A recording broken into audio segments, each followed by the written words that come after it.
For 2024, they left the formula basically the same. They did a little bit of cosmetic upgrade, so this is more of a brushed aluminum looking accent there. But as you can see, the biggest difference is the size. Depth is the same. So, sorry, I don't mean to misconstrue that. But what they did was they listened to their customers' suggestions, and my suggestion as well, I think when I did the original safe, was it would be nice if it was a little bit bigger.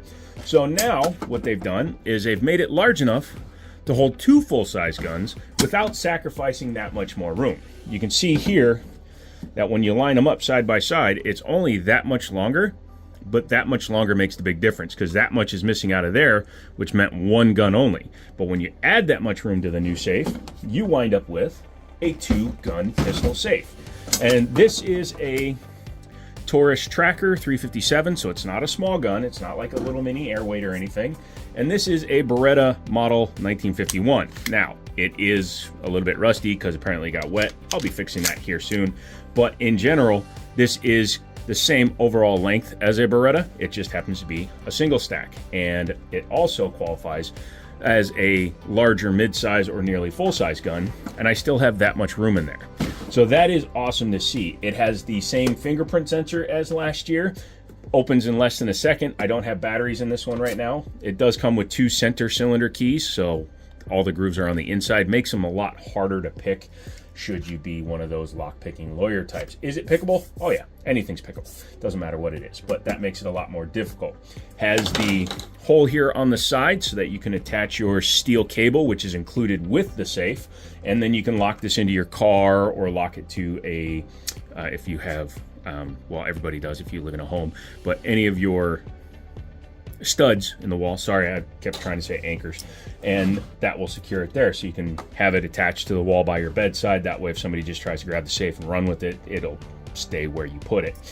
I really like the compact nature of this. It'll easily fit in the trunk of my Charger or any other vehicles that I happen to be using at any time. So if you're traveling through states that require you to have fully locking places for your firearms, you can definitely do that. You can attach this inside the trunk, under your spare tire or whatever.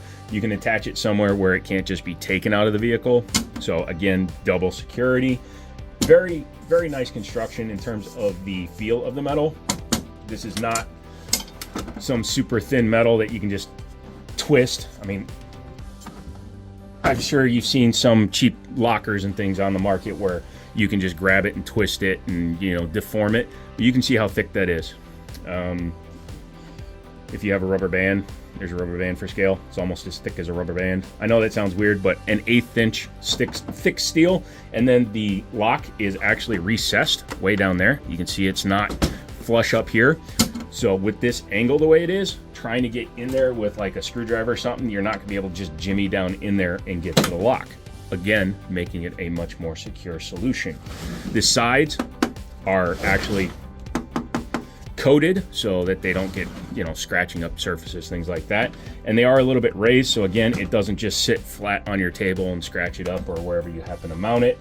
If you look underneath, you'll see, that's from sitting on here, but it does have a couple of holes under there, so you can mount it any way you want to. You can mount it on a wall like this, and then you could have it sitting vertically. You can mount it directly in if you want to drill up through like a giant piece of wood or something.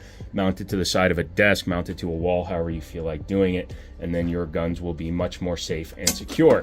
The nice lining inside of it, make sure that even when you're carrying them around, you heard me moving it around, the gun slid just a little bit, but it doesn't have anywhere to bang off of a metal surface and get damaged. The gas strut is very nice. It is replaceable, so let's say it does die. This one has been open and closed multiple times a week for the last year, and you can still see how well the gas strut works. But it is replaceable should you need to service it, which again is a nice thing to do. It does come with clear instructions. You can also go to their website and check it out.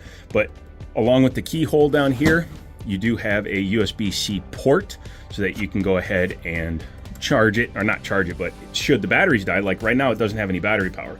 So if I needed to get into it, but I didn't have any batteries in it, you can take a USB-C cable,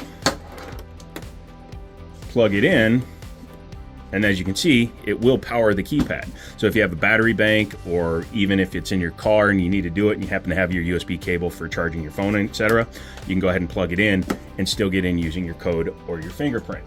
I really do appreciate that feature, because you see a lot of safes nowadays like don't have a USB-C charging port. They'll have like a USB-A or USB-B, and those can be a little bit annoying to find your cables for, because we've all gone to USB standard, even Apple, go figure.